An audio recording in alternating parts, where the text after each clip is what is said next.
자녀 입시 비리, 사모펀드 의혹 등으로 재판에 넘겨진 정경심 동양대 교수. 앞서 전해드린 것처럼 오늘 열린 2심에서도 징역 4년을 선고받았습니다. 이 조국 사태가 여권에, 우리 정치권에 미친 영향이 상당한 만큼 당장 대선 경선 레이스에도 영향을 미칠 것 같은데요. 잠시 뒤에 전문가와 알아보고요. 국민의힘에서는 예비후보 TV 토론 다음 주 열리는데 내용이 격화하고 있습니다. 최창렬 용인대 교수와 짚어보겠습니다. 어서 오십시오. 네, 안녕하세요. 안녕하세요. 자, 입시비리 의혹 그리고 사모펀드 관련 의혹 가지고 1심 재판에서 징역 4년 선고받았던 정경심 교수가 오늘 2심에서도 징역 4년을 선고받았습니다. 이게 조국 전 장관하고 또 연결돼 있기 때문에 앞으로 이 정치권에 큰 파장이 예상되거든요. 어떻게 영향을 미칠 것으로 보십니까? 2019년도 조국 사태의 핵심이 예, 입시 비리, 그러니까 공정하지 않다라는 거였잖아요. 그렇습니다. 근데 그 문제를 가지고 이제 조국 전 장관은 수호하는 쪽하고 네, 검찰 개혁해야 된다. 예, 그렇지 않은 쪽하고 얼마나 치열한 갈등이 있었어요. 예, 그러니까 지금 이제 민주당 경선에서도 이 문제가 지금 이 정경심 교수 2심 나오기 전에도 네, 논란이 됐었는데 오늘 2심 결과 나왔어요. 입시 비리 혐의가 다 유죄로 이제 판명이 됐던 거잖아요. 그렇습니다. 1심도 그랬고 2심도 그렇고. 예, 그러니까 이 문제에 대해서 이제 이른바 친문 지지자들, 우리가 흔히 항상 얘기하는 네, 그들의 이제 지지를 받아야 되는 민주당 경선 주자들로서는 이 문제를 재판부에 대해서 유감을 표명하기도 좀 애매하고, 네, 그렇다고 해서 재판부에 유감을 표명하면은 민주당 경선에 불리할 것 같고, 예, 또 본선을 의식하면은 중도층이라든지 일반적으로 민주당 정권의 지지율이 떨어지고 말이죠. 정권 네. 교체론이 이렇게 상당히 확산됐던 이유 중에 하나가, 큰 이유 중에 하나가 조국 사태였잖아요. 예, 예. 그것을 부인할 수는 없는 거 아닙니까? 그런데 오늘 네. 국민의힘에서는 조국 전 장관에 대해서 위선적이었다, 석고 대제해라라고 요구하고 나서면서 동시에요. 예. 이재명 지사의 입장은 무엇이냐라고 물었습니다. 아직 이재명 지사 입장은 안 나온 것 같고요. 이재명 지사로서는 중도로 어쨌든 외연을 확장해야 되는 상황이고, 예. 지금 여권에서는 가장 지지율이 앞서는 후보 아닙니까? 그러니까 지금 민주당의 지지자들을 어떻게든 이제 친문 지지자들 중심으로 해서 예, 경선에서 승리해야 되는데, 네, 지금 이제 일반적으로, 지금은 요즘은 꼭 그렇지는 않은 것 같은데, 일반적으로 이재명 지사에 대해서는 친문이 조금 거부한 면이 있다라고 일반론이 그런 게 있단 예, 말이에요. 예, 그러니까 이 부분에 대해서 중도를 의식하지 않을 수 없는 이제 이재명 지사로서는 입장을 표명하기 아주 난처할 거예요. 그런데 1위 오늘 후보기 때문에. 그러니까 이재명 지사가 오늘 이제 TV 토론이 저녁 7시에 예. 있기 때문에 분명히 물을 것이고 답할 것입니다. 답을 해야 되겠죠. 예, 앞으로 영향을 미칠 네. 것 같은데 이낙연 전 대표는 입장을 밝혔어요. 지나치게 가혹한 결정이었다. 조국과 함께 하겠다라고 했습니다. 이건 조국과 함께 하겠다는 얘기는 지금 입시 비리가 모든 게 유죄로 판정이 났는데, 네. 그럼에도 불구하고 조국과 함께 하겠다. 그러니까 이거는 하나의 추정입니다만 예. 민주당의 그 강성 지지자들 의식한 발언이라고 볼 수밖에 없어요. 예. 그러니까 일단 경선을 통과해야 되니까 경선 통과한 다음에 본선 그때 가서 또 여러 가지 변수가 있을 테니까 예. 대처하기로 하고, 일단은 이 부분에 대해서 어떻게 보면 이제 이낙연 의원으로서는, 후보로서는 승부를 던진 거라고 봐야 되겠죠. 네. 이제 이재명 지사가 이제 각축전을 벌이고 있는데, 각축이라기보다도 뭐 따라붙고는 있는 거잖아요. 지금 2위라 하더라도 네, 네. 그걸 뒤집기 위해서는 이제 이번이 차라리 기회다라는 판단을 한 게 아니냐, 그렇게 보여지기도 해요. 실제로 도움이 되겠습니까? 글쎄요, 저는 이 민심을 당할 수가 없다, 당심이. 그게 예. 제 지론인데, 예. 일반적으로 중도층의 저는 그 민심이 바로미터라고 보거든요. 네, 네. 너무 친문의식해서 자꾸, 글쎄요, 뭐 이건 이낙연 의원의 네. 소신이라면 할 말은 없는데, 오늘 저녁 3차 TV 토론회도 분명히 이슈가 될 겁니다. 굉장히 중요한 이슈가 될 것 같습니다. 예. 예. 그리고 또 뭐 어제는 민주당 후보들이 정책 경쟁을 하지 않았습니까? 네. 네, 오늘도 정책 경쟁이 이어지지 않을까라고 전망하는 분도 있지만 다시 네거티브전이 시작될 수밖에 없다라고 보는 분도 있어요. 어떻게 전망하세요? 지난번에 28일 날인가 협약식하고, 네, 그날 원팀 협약식. 오후에 원팀 협약식하고 이제 그날 오후에 토론회가 있었고, 토론회 초반에는 좀 정책 경쟁이 나오다가 다시 이내 이제 그런 그랬죠. 논란으로 갔거든요. 이번 같은 경우 이제 오늘 바로 정경심 교수 재판 결과가 있었기 때문에 예. 아마 이 문제가 치열하게 공방이 될 수 있을 것 같아요. 네네. 이거 뭐 네거티브라기보다는 민주당 경선 후보들로서는 치열하게 다툴 수밖에 없는 상황이거든요. 예, 예. 저는 그 이재명 지사가 이 부분에 대해서는 분명하게 민심에 가까이 다가간 그러나 어쨌든 원칙론적인 얘기를 한다면 굳이 친문을 의식하는 이러한 그 선거 전략 이런 것들은 전 유효하지 않을 수 있다. 본선이 더 중요하지 않느냐 그런 생각도 듭니다. 예. 그 이번에 네거티브 논란 가운데 이제 경성 불복 발언 관련해서 계속 설전이 지금 이어지고 네, 있지 않습니까? 이낙연 캠프의 서른 의원이 계속 이야기를 하는 겁니다. 그런데 서른 의원은 또 오늘 인터뷰에 나와서 이재명 지사의 형수 욕설을 다시 꺼내 들었습니다. 어떤 이야기 했는지 듣고 오겠습니다. 저는 정확하게 말씀드리면요. 무슨 경선을 거부한다, 안 받아들인다, 결과를 안 받아들인다 이런 게 전혀 아니었습니다. 내용이 뭐냐면은 여론조사 결과를 보면은 이낙연 후보에 지지하는 분들의 30% 정도, 32% 정도가 이재명 후보로 합쳐지면 지지 못하겠다 이런 여론조사 결과가 있습니다. 네. 이게 역대 이런 현상이 없었거든요. 그럼 그 30%의 심리는 무엇으로 분석을 하세요? 그 심리는요. 네. 이재명 후보가 그 형수에 대해서 욕설한 부분들 녹음을 들어보면은 충분히 이해가 가고 이재명 지사의 이거 인성에 대해서 인정할 수가 없다 이 얘기죠. 네, 이제 이재명 후보의 욕설 이야기를 또 꺼냈습니다. 오늘 토론회 때 나올 수밖에 없는 것 같은데요. 자, 서른 의원이 이제 인성 이야기를 꺼낸 것과 마찬가지 아니겠습니까? 어떻게 보셨어요? 근데 이 부분이야말로 이런 게 전 네거티브라고 봐요. 이거는 팩트로 인정을 했고 이재명 지사가 여러 번 사과했지 않습니까? 이거 어떻게 하라는 얘기입니까? 그럼 후보를 사퇴하라는 얘기인가요? 그러니까 이 경선 전략으로 이제 계속 이런 집요하게 공세를 취하는 거겠죠. 그러니까 이낙연 지지층의 30%는 이재명 지사가 민주당 후보가 되면 대선 후보가 되면 지지하지 않을 수 있다. 이거 문제 아니냐 이렇게 이야기한 겁니다. 근데 이제 그거는 현재 경선 국면이기 때문에 이낙연 후보를 지지하는 층과 이재명 지사를 지지하는 층이 상당히 구분되는 측면이 있는 거겠죠. 네네. 근데 저 부분을 이제 강조함으로써 이낙연 후보가 경선에서 대선 후보가 돼야지 원팀으로서 화력을 집중시킬 수 있다라는 걸 강조하려 하는 것 같아요. 선거 전략이죠 하나의. 그런데 이재명 지사가 지금 일단 여론조사에서는 여당 내 주자로는 1위고요. 이낙연 전 대표가 2위를 달리고 있는데 다른 후보들이 이낙연 전 대표를 계속 공격하고 있어요. 김두관 의원 또 이렇게 얘기했습니다. 아수라백작이란 표현도 썼고요. 조국 사태가 윤석열, 이낙연의 합작품이 아닌가 의심이 들 정도다 이렇게 이야기했습니다.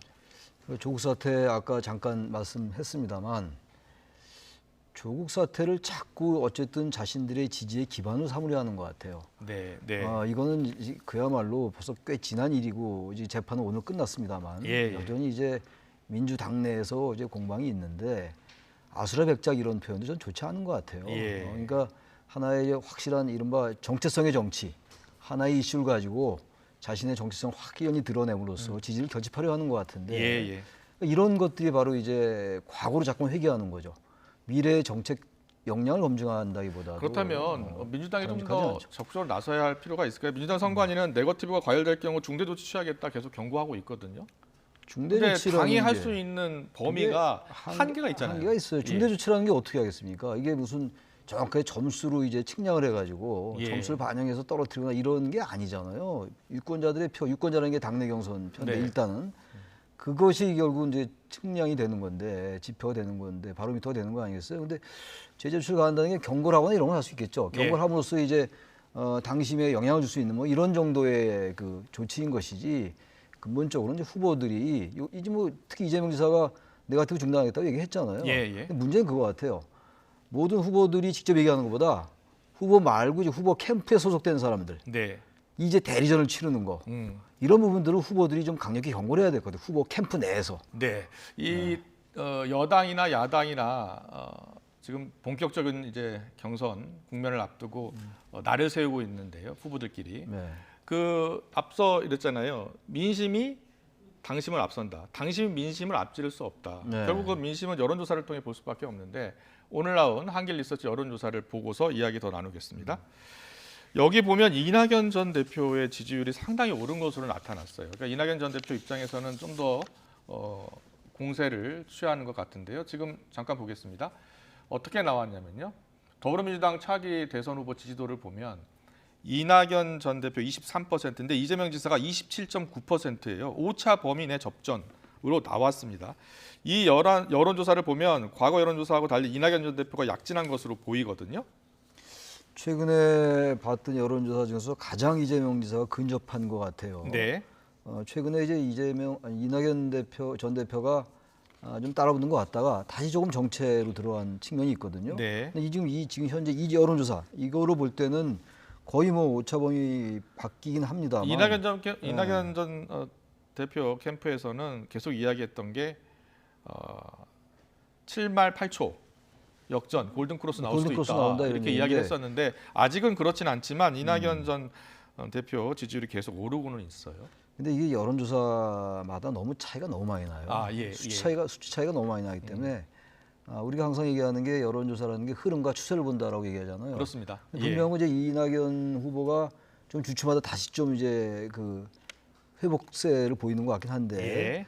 그래서 아까 그 정경심 교수 재판 결과에 대해서도 뭔가 그런 승부수 같은 얘기를 하는 게 승부수를 아니냐. 건 것이다. 일단 친문 지지자들에게 네. 강하게 어필하려 하는 게 아니냐 그런 생각도 드네요. 알겠습니다. 가상 양자 대결도 있죠. 잠깐 보겠습니다. 자, 가상 양자 대결에서는 윤석열 전 총장 41.7, 이재명 지사 36.3 이렇게 나왔고요. 이낙연 전 대표하고도 볼까요? 이낙연 전 대표와의 가상 양자 대결은 윤석열 42.1, 이낙연 34.1이었습니다.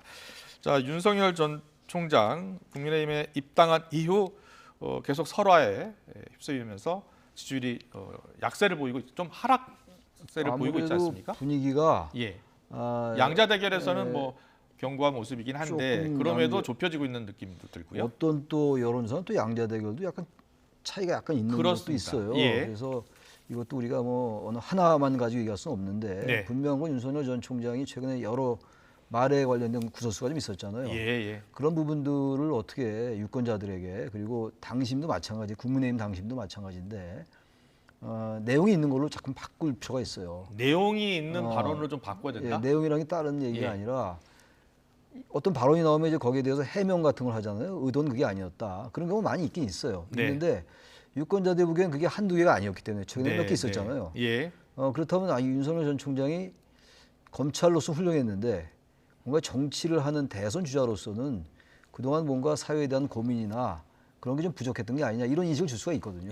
지금 이제 아직 시간이 있으니까 그런 것들을 어떻게 빨리 보완해 나가느냐, 지향해 나가느냐가 중요하지 않느냐. 알겠습니다. 윤석열 전 총장 이야기 좀 더 해볼까요? 휴가 마치고 오늘 이제 다시 본격적인 행보를 시작을 했는데 오늘 재선의원 간담회에 참석을 했어요. 그리고 최재형 전 원장은 이제 초선 의원들 모임에 참석을 했고 두 사람 모두 국민의힘에 입당한 지 얼마 안 됐고 정치 신인이라고 볼 수 있습니다. 오늘 어떤 이야기했는지 듣고 오겠습니다. 이번 그 21대 이 국회처럼 다수당이 이렇게 독선과 전횡을 일삼는 것은 아마 처음 보는 한 번도 경험하지 않았던 그런 상황이 아니었나 이렇게 생각이 되고 그래도 소수 의석을 가지고 있는 그 정당의 입장을 존중해 가면서 충분한 합의와 논의를 거쳐서 막 그래도 안 된다고 할 때 어떤 일정 범위 내에서 표결로서 이것이 표결이라는 것도 거기에 이르는 그 절차와 과정이 중요한 것인데 저는 이 부분에 대해서는 정말 심각한 문제를 지적하지 않을 수 없습니다.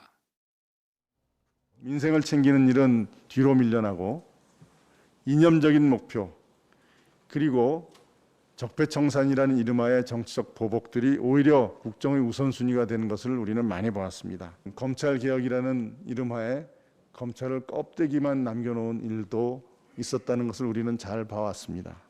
또 문재인 정부는 입법부와 사법부와의 관계에서도 견제와 균형이라는 삼권 분립의 원리를 심하게 훼손했습니다.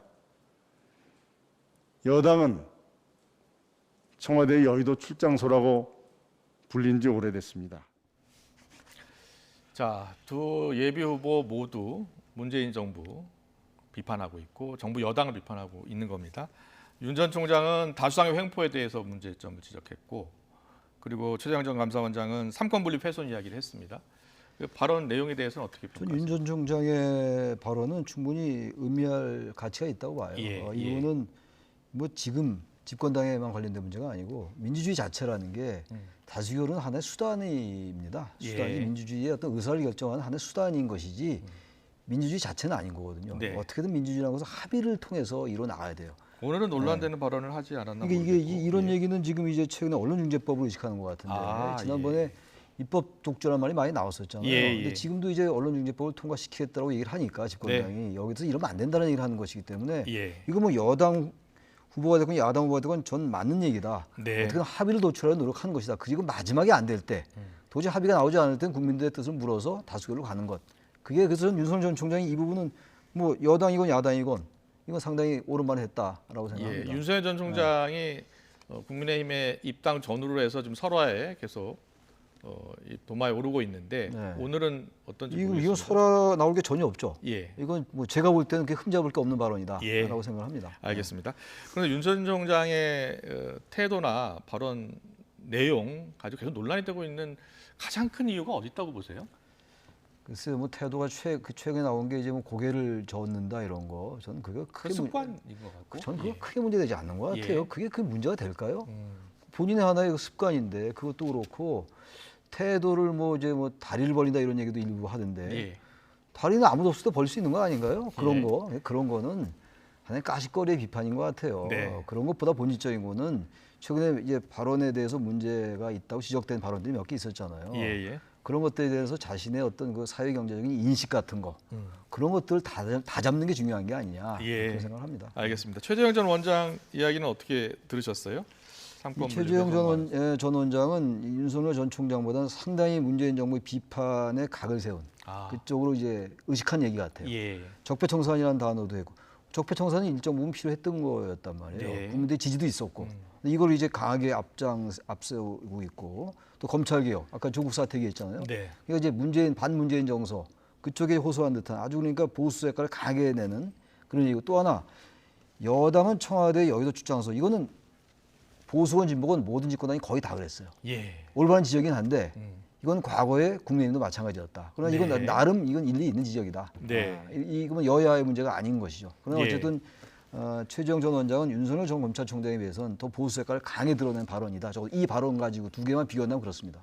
이것도 경선 전략으로 봐야 되나요? 뭐 그렇게 지금 후보들의 발언은 다 경선 전략과 예. 관련 안 될 수가 없죠. 단 그러나 자신이 승리했을 때 본선에서 중도층을 어떻게 견인하느냐의 고려도 상당히 필요하다. 근데 그런 부분들이 좀 상당히 좀 배제되어 있는 것은 아닌지. 우선 경선이 급하니까 예. 그런 측면이 있는 것 같습니다. 알겠습니다. 국민의힘은 다음 주에 예비후보 토론회를 갖거든요. 네. 그런데 예비후보 토론회를 놓고서 여러 가지 설왕설래가 오가고 있습니다. 특히 이준석 대표와 김재원 최고위원의 갈등 계속 커지고 있는데요. 자, 어떤 이야기들이 나오는지 듣고 오겠습니다. 그것은 선거관리위원회의 권한이거든요. 그것을 경선준비위원회가 하겠다고 나서는 기본적으로 그런 일은 권한에 있지도 않는 내용이지만 그런 일을 지금 벌이는 이유도 저는 이해가 가지 않아요. 윤석열 또는 뭐 혹시 그러면 최재형 후보자까지 공격을 하고 그런 마당에 이제 이렇게 던져놓고 구경하려는 거잖아요. 지금 국민의힘은 김재원 개인의 사당이 아닙니다. 본인이 저렇게 공개적으로 SNS상에 들고 나와서 하는 행위 자체는 과거에 소위 그 진박 감별사라고 했던 그 역할을 지금 진윤 감별사를 자청한 그런 구태 정치로 보이기 때문에 네, 지금 뭐 국민의힘 경선준비위원회 예비후보 정책토론회를 갖자라고 하는데 그 캠프 간의 득실을 지금 따지고 있는 겁니다. 그렇겠죠. 한마디로. 네. 그래서 윤석열, 최재형 두 사람이 일단 지지율이 높으니까 특히 윤석열이 높으니까 두 사람한테 공격이 집중될 것 아니냐, 이거 꼭 해야 되느냐 이런 주장인 겁니다. 어떻게 보셨어요? 그러니까 지금 명분은 아직 예비후보 등록이 안 됐기 때문에 당에 네, 토론에 참석할 만한 명분이 약하다라는 건데 저는 그 말 자체가 명분이 약한 것 같아요. 그 자체가 명분이 예. 약하다. 예비후보 등록을 하고 안 하고가 중요합니까? 지금 국민의힘 후보잖아요. 경선 예, 후보이기 때문에 예. 지금 아까 말씀하신 것처럼 1위 후보는 항상 이제 추격을 당하고 예. 공세의 대상이 되니까 가능하면 피하려 하겠죠. 그러나 뭐 경선준비위원회다 선거관리위원회에다 지금 권한 다툼 이건 별로 의미가 없어요. 예. 유권자들이 국민들이 보기에는 토론회가 있을 때는 응하는 게 맞는 것 같고 윤석열 전 총장이나 최재형 전 원장도 토론에 응하겠다라는 그런 취지 얘기를 했더라고요. 예, 오늘 재선 의원 간담회 간담회에서 얘기를 참석하고 했어요. 나서 네. 기자들의 질문에 뭐 예비후보 토론회 있으면 나가겠다 이렇게 얘기했습니다. 검토하겠다, 긍정적으로 검토하겠다. 네. 근데 이제 캠프에서 자꾸 이런 부분들에 대해서 어떤 그 문제를 제기하는 것 같은데 캠프와 후보 간에 뭐 교감이 있겠습니다만 캠프가 지나치게 특히 이번 대선 경선의 특징인 것 같아요. 예. 캠프가 너무 굉장히 비대해지는 것 같고 캠프도 관료화돼 있는 것 같고요. 아, 지난 대선에서도 캠프가 있었습니다만 지금처럼 이렇게 과도하고 과다하게 이렇게 많이 있었던 적이 있었던가 이런 생각이 예. 좀 들어서 캠프가 과도하게 나서는 거 이런 썩 그 아름다운 모습은 아닌 것 같습니다. 예. 그런데 이준석 대표도 지지 않습니다. 이런 비판이 네. 나오면 바로 페이스북이나 SNS에 글을 올립니다. 오늘도 글을 올렸어요. 또 돌고래를 누르는 게 아니라 고등어와 멸치에도 공정한 기회를 주는 게 이 토론회다 이렇게 이야기를 한 겁니다. 그래서 후보들 곁에서 권력을 부추기는 하이에나도 있다. 이렇게 캠프 사람들 이야기하는 뭐 겁니다. 동물이 다 등장해요. 요새. 그렇습니다. 뭐 저기 뭐 비유법을 쓰는 건데. 근육 비유하는 건데 고등어, 뭐 멸치, 뭐 그러니까요. 하이에나 예. 뭐 이런 얘기 나오는데 이준석 대표와 윤석열 전 총장이 이 문제를 이렇게 갈등하는 것으로 비춰지는 건 바람직하지 않아요. 국민의힘의 입장에서 본다면 예. 어느 한쪽이 이 부분을 이렇게 포용하는 게 맞는 것 같아요. 지금 당내에서 지금 서로 신경전할 때가 아니잖아요. 그렇습니다. 국민의힘이 지금 뭐 민주당보다 앞선다는 뭐 아무런 근거가 없잖아요. 예. 근데 지금 이런 거 가지고 삿바싸움 비슷한 거, 기싸움이라고 표현도 하는데 이런 것들은 너무 한가하게 지금 현재 정권 교체를 너무 믿는 게 아니냐. 최근에 여론조사가 어제 송영길 대표 그 100일 네. 기자간담회에 보면 송영길 대표가 이렇게 이야기했어요. 최근에 정권 교체론대 정권 재창출론의 여론 격차가 한때 20%까지 벌어졌다가 지금 많이 좁혀졌다. 좁혀서 지금은 큰 성과 중에 하나다 이렇게 이야기하더라고요. 그건 맞는 말이에요. 맞는 예, 말씀인데 정권 교체론이 지금 완전히 선거를 관통하는 그런 프레임에서 지금 벗어나 있어요. 벗어난 이유는 어디에 있을까요? 이유가 뭐냐? 국민의힘의 이제 그 후보들, 신인 주자들 예. 이 생각보다 기대 못 미친다라는 여론이 좀 있는 것 같아요. 그런 것들과 더불어서 국민의힘 내부의 갈등을 비춰진 이런 모습들, 예. 이런 모습들이 있고 또 국민의힘 말고 이 민주당 후보들이 또 나름 또 선전하면서 네. 흥행이 좀 되니까 이게 정권 교체론이 자꾸 희석되는 거예요. 네네. 그러니까 정권 교체론이 거의 압도적이었거든요. 경선 예. 초반에. 지금 전혀 그렇지는 않다. 알겠습니다. 그리고 어제 민주당이 오랜만에 정책 대결을 폈어요. 후보들이 네. 뭐 전국민 주치의제도 그리고 초등학교 위에 아파트 짓는 네, 그렇죠. 전국민 1,000만 원 대출 여러 기본 가지 대출. 이제 정책 공약입니다. 그런데 국민의힘에서는 주자들의 어떤 뚜렷한 정책이 잘 보이지 않는 것 같아요. 아직 안 나오고 있어요. 지금 야권은 정권 교체론, 예. 지금 방금 말씀 나눈 그 부분하고 반문재인 예. 그리고 정권 심판론 같은 맥락들이에요. 네. 반문 정서 같은 거. 그런 것들도 선거의 하나의 중요한 전략이에요. 예, 또 선거라는 게 뭐 대선이 미래 전망적 투표다라고 얘기합니다만 예. 회고적인 성격도 있는 거예요. 선거라는 네, 평가의 성격이 분명히 있는 것이니까. 그런데 양쪽이 다 있는 건데 국민의힘은 앞으로 뭐 공약 같은 거 내세우겠습니다만 너무 지금 반문, 현 정권에 대한 비판 이런 것들을 너무 지금 안주하고 있는 것 같습니다. 대통령 선거는 원래 미래지향적 투표잖아요. 우리가 이제 그렇게 얘기하잖아요. 예. 전망적 투표다라고 얘기하기 때문에 그런 점을 빨리 바로잡지 않으면 상당히 선거가 힘들어지지 않을까. 그건 뭐 민주당도 마찬가지긴 해요. 예. 어쨌든 지금 국민의힘이 너무 지나치게 정권 교체는 안주하고 있다. 안이해 보인다라는 생각이 듭니다. 그렇군요. 네. 알겠습니다. 지금까지 정치권 이슈 최창렬 용인대 교수님과 함께 짚어봤습니다. 잘 들었습니다. 네, 맞습니다.